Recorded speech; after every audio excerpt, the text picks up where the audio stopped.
La liste de diffusion Full Disclosure est une plateforme publique destinée à des discussions approfondies sur les vulnérabilités, les techniques d'exploitation, les outils, les documents, les actualités et les événements susceptibles d'intéresser la communauté. Par exemple, c'est là que la plupart des chercheurs, qu'ils soient anonymes ou non, divulguent les bugs qu'ils ont découverts. Le 17 mars 2013 à 19h54, un auteur anonyme poste sur cette plateforme un étrange rapport intitulé Internet Census. Cela crée immédiatement un buzz médiatique, principalement en raison de la méthodologie de collecte de données non conventionnelle et non éthique. Il semblerait qu'il aurait exploité une vulnérabilité bien connue, la faiblesse des mots de passe. En 2012, un chercheur en sécurité a une idée, parcourir Internet pour voir quel ordinateur utilisait encore le protocole Telnet.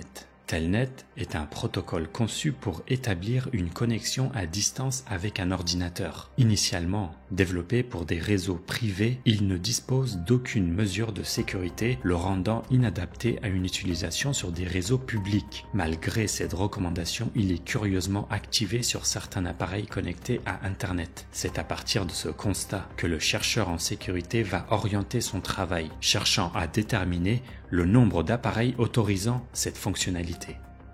Lorsque vous utilisez Telnet pour vous connecter à un ordinateur, votre nom d'utilisateur et votre mot de passe sont envoyés en texte clair, ce qui les rend visibles à quiconque sur Internet. Bien sûr, une alternative a rapidement émergé dans les années 90, le protocole SSH, qui chiffre les échanges, offrant ainsi une solution plus sécurisée. Pour vérifier si le service Telnet est activé sur une machine distante, le chercheur va utiliser la commande Telnet suivie de l'adresse et du port 23. Si cette commande ne retourne pas d'erreur, cela signifie que Telnet est bien installé. Il commence son recensement, mais pour le moment, lorsqu'il exécute cette commande sur une machine, il vérifie seulement si Telnet est autorisé ou non. Il a alors une autre idée, il veut aller plus loin, il veut essayer de se connecter à la machine en utilisant différentes combinaisons de mots de passe par défaut. Voici les combinaisons qu'il va tester. Admin, admin sans mot de passe, root et root sans mot de passe. Il va ainsi parcourir Internet et pour chaque adresse IP, il va vérifier si Telnet est autorisé. Si tel est le cas, il tentera de se connecter avec les mots de passe par défaut. Cela lui permettra de découvrir rapidement des machines vulnérables sur lesquelles il a réussi à se connecter avec succès. Il réalise qu'il est confronté à un défi de taille, car Internet compte près de 4 milliards d'adresses IP. Même en scannant 10 adresses IP par seconde, il faudra 10 ans pour terminer l'analyse. Il pense que s'il avait 2 appareils qui scannent, il pourrait aller 2 fois plus vite. Et avec 10 appareils, il pourrait aller 10 fois plus vite. C'est à ce moment-là qu'il se dit qu'une fois connecté à une machine vulnérable, il pourrait prendre le contrôle de ce dernier pour l'intégrer à son réseau d'appareils qui scannerait les adresses IP. Pour ce faire, il crée un programme qui scanne et repère des machines non protégées, puis télécharge ce même programme sur les machines détectées, mettant ensuite ces machines au travail pour scanner d'autres machines. Son but est de créer ainsi un botnet, un réseau d'ordinateurs travaillant ensemble pour accomplir la même tâche. Il va sans dire que la frontière de l'illégalité a déjà été franchie, car le simple fait de se connecter à un ordinateur sans en être le propriétaire est illégal, et cela devient encore plus répréhensible lorsqu'il s'agit de milliers d'ordinateurs. Son programme était prêt, il va le nommer Karna. Il l'a laissé s'exécuter et se propager toute la nuit. Le lendemain, son réseau s'était étendu à 30 000 ordinateurs. Après quelques ajustements, Karna termine l'analyse complète de l'Internet à la recherche de tous les appareils utilisant Telnet avec un mot de passe par défaut. Au final, le botnet Karna a découvert 1,2 million d'appareils vulnérables. Parmi ces appareils, on trouvait des téléviseurs, des systèmes de contrôle industriels, des caméras, des extincteurs et même des routeurs.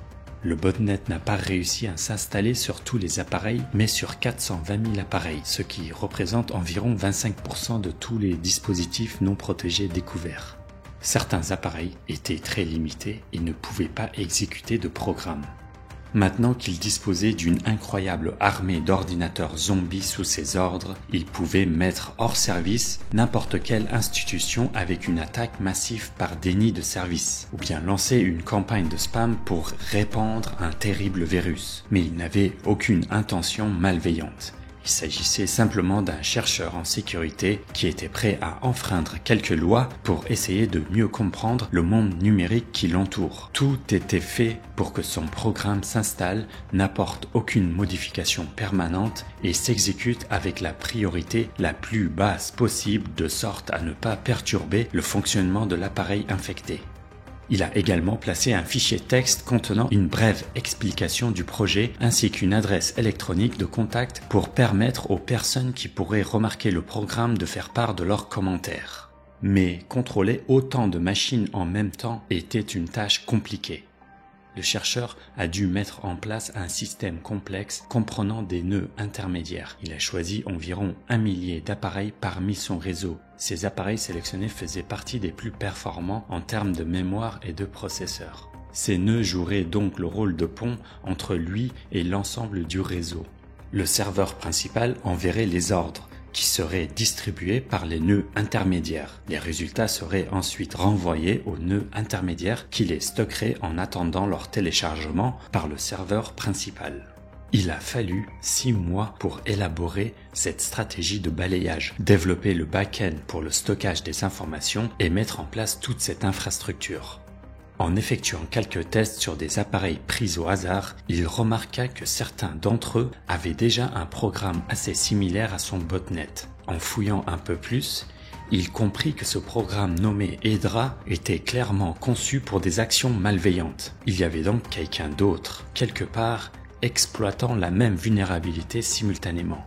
Le chercheur décida de bloquer l'accès du botnet Hydra aux appareils sous son contrôle. Il parvient à supprimer ce dernier des appareils infectés et il va même jusqu'à bloquer son adresse IP, l'empêchant ainsi de revenir plus tard. Il ne restait plus d'obstacle, alors il ordonna à ses 420 000 bots de commencer le balayage. Une fois terminé, toutes les adresses IP publiques du monde furent scannées et les données furent collectées. Cependant, il réalisa qu'un seul balayage n'était pas totalement suffisant en raison du caractère dynamique d'Internet qui évolue à chaque instant. Il lança un deuxième, un troisième et continua à lancer d'autres balayages en continu. Après 6 semaines, jugeant qu'il avait suffisamment d'informations, il éteint son réseau de botnet.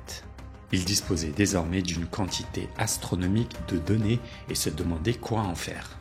L'idée lui vient de représenter ces données sur une carte du monde, plaçant chaque appareil à son emplacement exact. Cette opération donna des résultats incroyables. Par exemple, sur une carte, on peut visualiser les 420 000 appareils infectés selon leur position. Leur concentration concorde exactement avec les zones les plus peuplées de la planète. Une autre carte montre l'emplacement de 460 millions d'appareils qui ont été balayés. Il y a même une animation qui illustre l'état de ces 460 millions d'appareils au cours de 24 heures. Le 17 mars 2013, il publie un rapport détaillant sa méthodologie, ses objectifs et ses résultats, rendant l'ensemble accessible au grand public. Il indique évidemment ne pas inclure le code source du botnet. Son rapport contient un lien vers l'ensemble des données qu'il a récoltées. Jusqu'à aujourd'hui, le créateur de ce botnet est resté anonyme et personne ne s'en est jamais ouvertement attribué le mérite. Même si le Karna botnet avait de bonnes intentions, son caractère illégal persiste car il téléchargeait et exécutait des programmes sur des machines n'appartenant pas aux chercheurs. Merci d'avoir regardé, abonnez-vous, partagez, likez et à bientôt.